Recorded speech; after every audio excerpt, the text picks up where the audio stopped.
Today, somebody in this chamber was in the headlines for meddling in foreign affairs.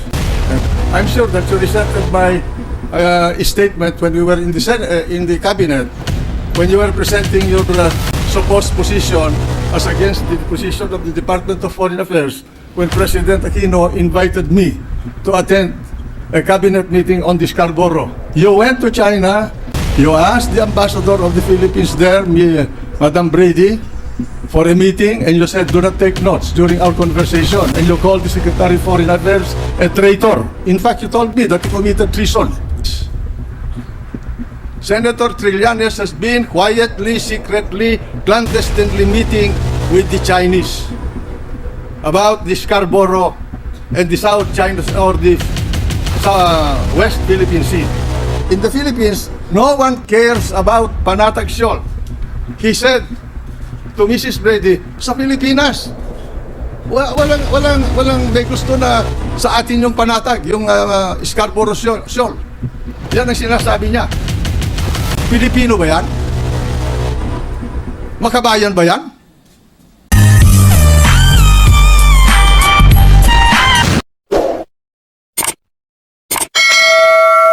I'm asking you a question.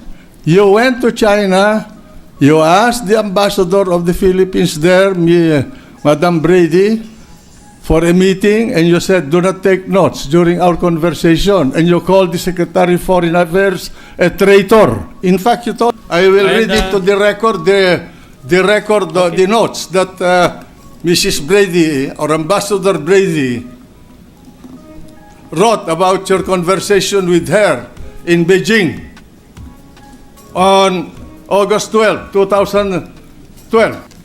All right? And I have here the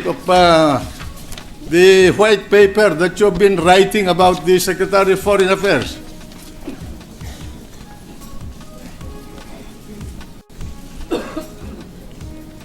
(12) 17 August 2012. He cannot take the hit. He's a coward. These are notes made by, I have it here with me, the official copy. And I will read it to you. Yes. This is my own time now. 1. Senator Trillanes requested that no notes be taken. 2. What the Chinese want is to tone down the rhetoric. He met the night before with senior Chinese MFA official, Ministry of Foreign Affairs. 3. Senator was initially approached by Executive Secretary. 4. When he got involved, it was in the height of the problem. He had to find out what was happening, so he tried to see whether this was a move of the Americans. He was suspecting the Americans as involved in the conflict.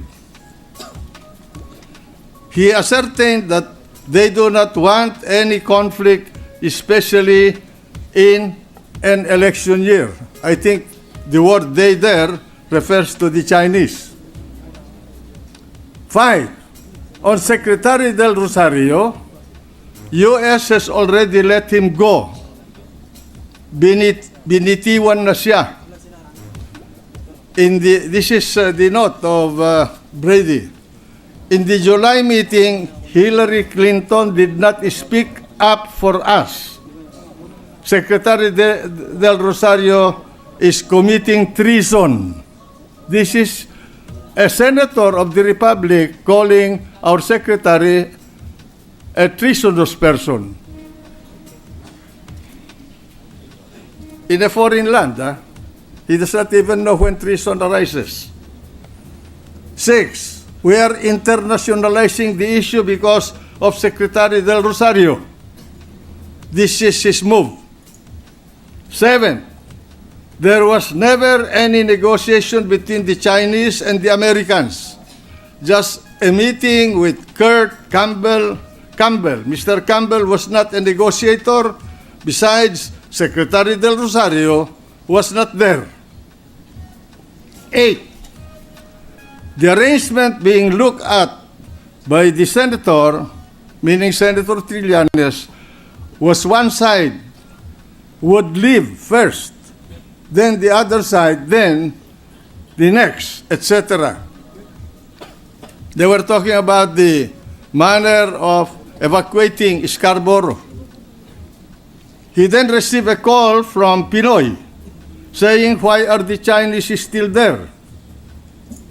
When there was an agreement for simultaneous withdrawal, he thought to himself, this is not the arrangement. He was protecting the Chinese. He asked Manny V. Pangilinan to ask Secretary Del Rosario to keep quiet, to quiet down. This has now happened. The two go a long way back because it was also Secretary Del Rosario who introduced Mr. Pangilinan to the Indonesian businessman.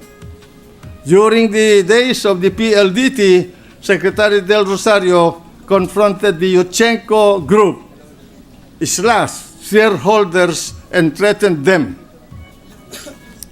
This is a senator talking back against a cabinet member.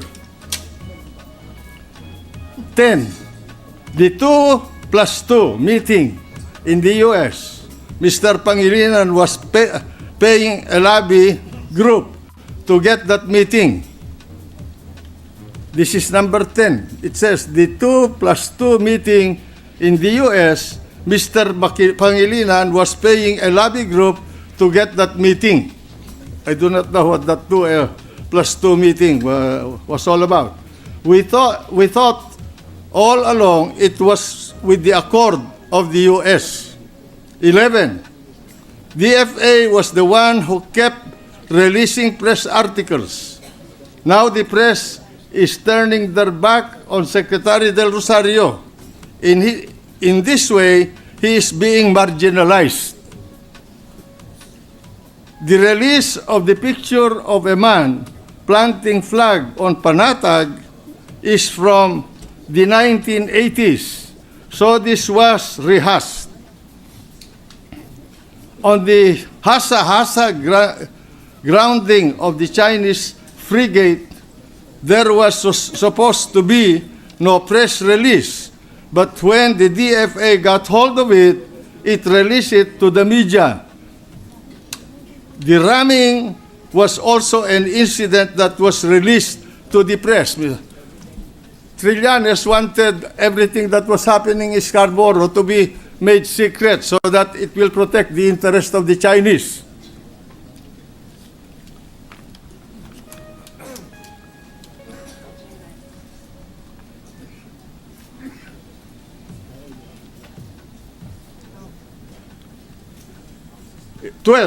Mr. Pangilinan and Secretary Del Rosario wanted to create an event. He was accusing these two of manipulating a war condition to divert attention from the Reed Bank. The findings there were not substantial, so Mr. Pangilinan asked the Chinese group not to release the findings.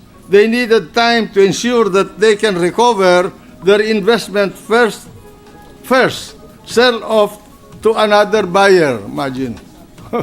What a senator. Nakakahiya.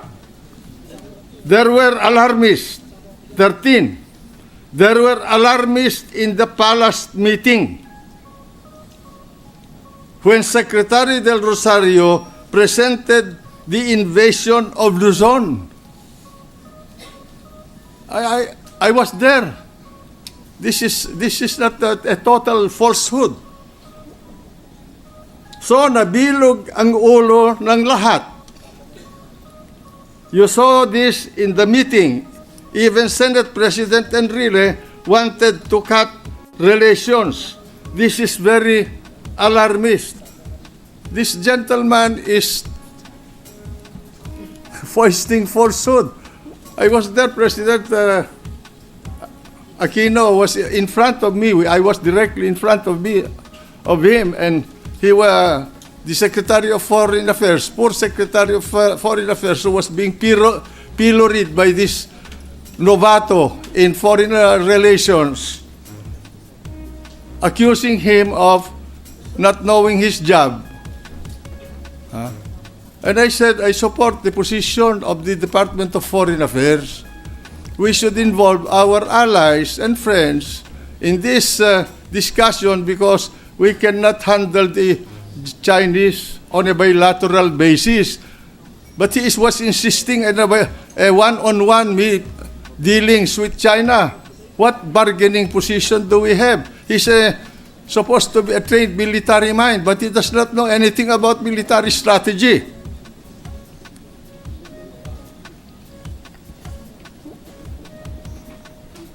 The senator was inquiring, this is Brady talking, on which officials could visit China. Because the Chinese side were angry with Pinoy, they suggested his kalaban, the vice president. Imagine, intriguing between the president and the vice president. Senators thought perhaps Mar Rojas na lang. The Chinese side said an official could meet Chinese vice president. 15. In Panatag, Seoul, there was never a problem about their presence. From 66 votes, this was reduced to 3. The Chinese side said they will eventually take out the rope. They may eventually have given time.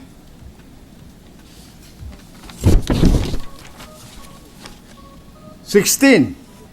This is his 12th. According to Mrs. Brady, that was his 12th meeting with the Chinese.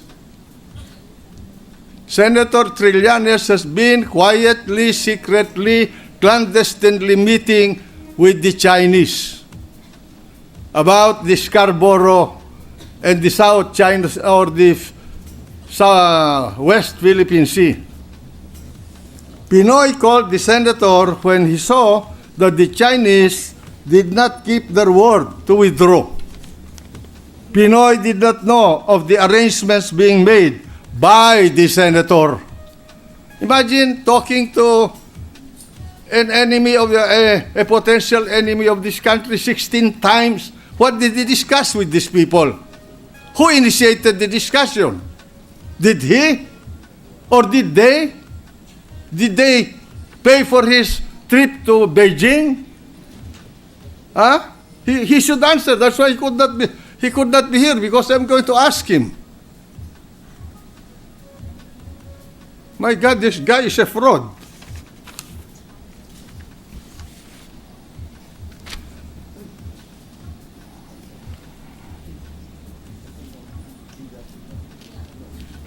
Where was I?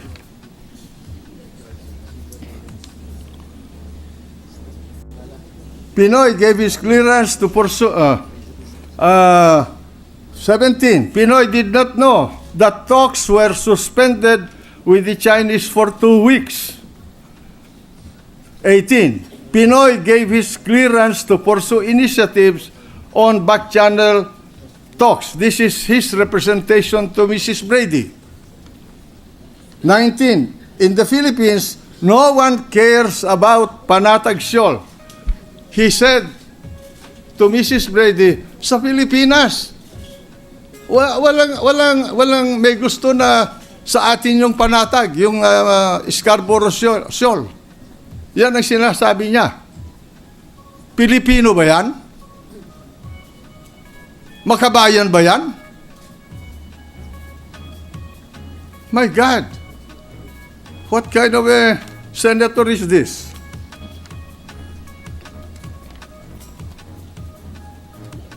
China was never going to put up a station there. Yun ang sinabi niya.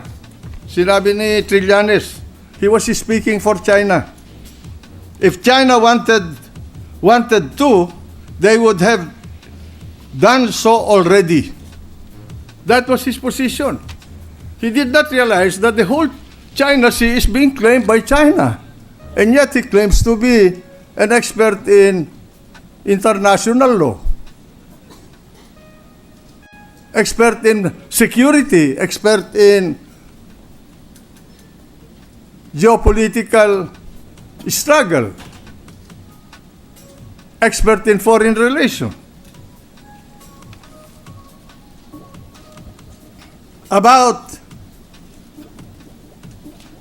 Sancha City and the garrison, their senator, meaning Trillian, has said, we also have garrison in KIG.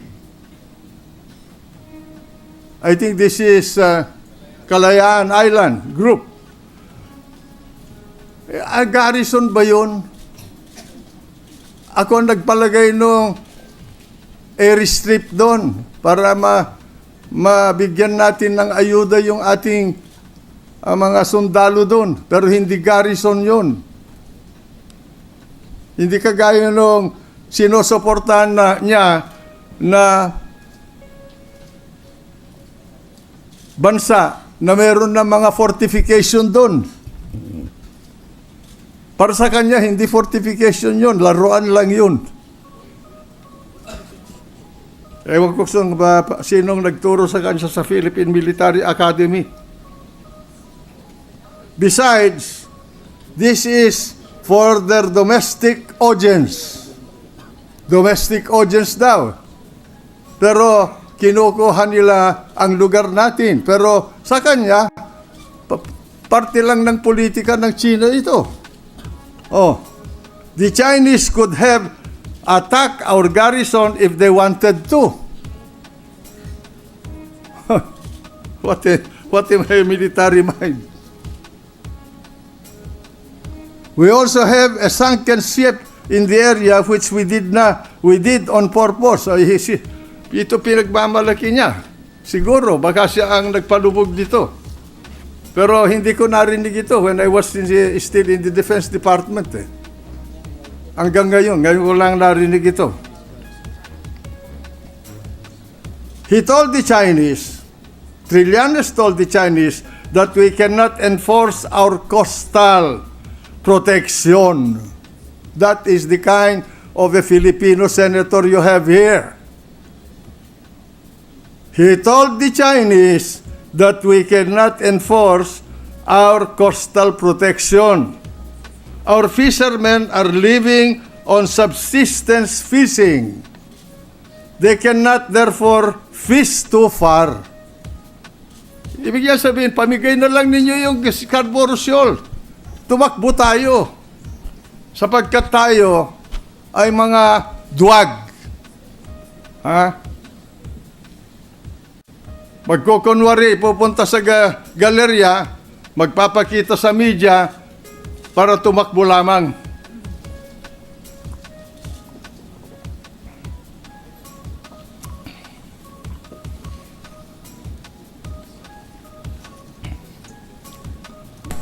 The Philippine side did not make gapang the ASEAN, which the Chinese did. Kalahin mo, sinasabi nyo dapat gapangin natin yung mga ASEAN dahil gumagapang daw yung mga inchik sa boto. Ito, yung tungkol sa nangyari sa Cambodia. Ano pa kialam nitong senador na ito sa foreign relations natin? This guy is involving us with a major problem. He asked Secretary Del Rosario if we could give this space in the ASEAN meeting because we did not do this preparation. He wanted to become the Secretary of Foreign Affairs to superimpose his mind to the judgment of the duly designated and appointed shaper of foreign policy for the country.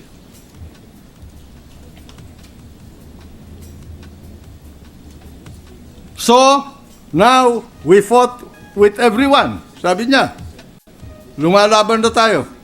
Ginapang ng China, pero hindi natin ginawa.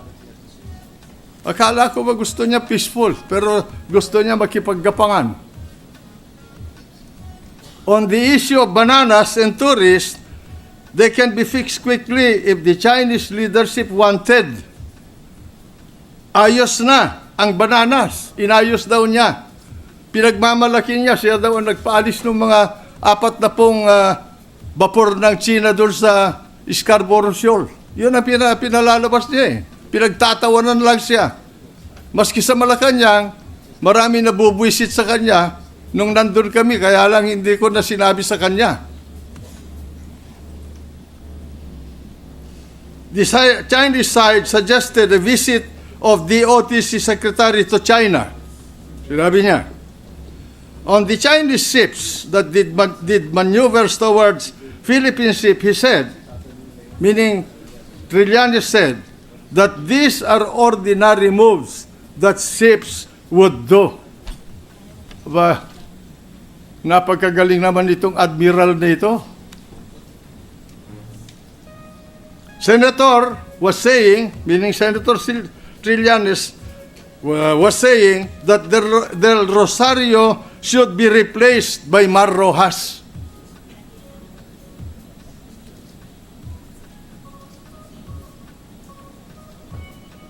Knowing that reports are coursed through DFA, Senator said he would give an alternate channel so that communications can go directly to the palace.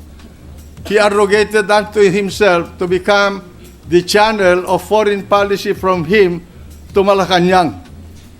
I do not know whether the President knows about this. Can go ahead with bilateral. China also want this. He was suggesting and working for a bilateral negotiation with China. And in that meeting in the cabinet, it was agreed that we should not do that. I do not want to discuss anymore the sordid matter. You see, it's enough that I read these notes of Ambassador Brady to unmask this phantom of the opera in Philippine politics. I have here his white paper on the Department of Foreign Affairs, and I would not bother you about it. If you want to read it, I will give it to you and read it. Looking at the blue on a rainy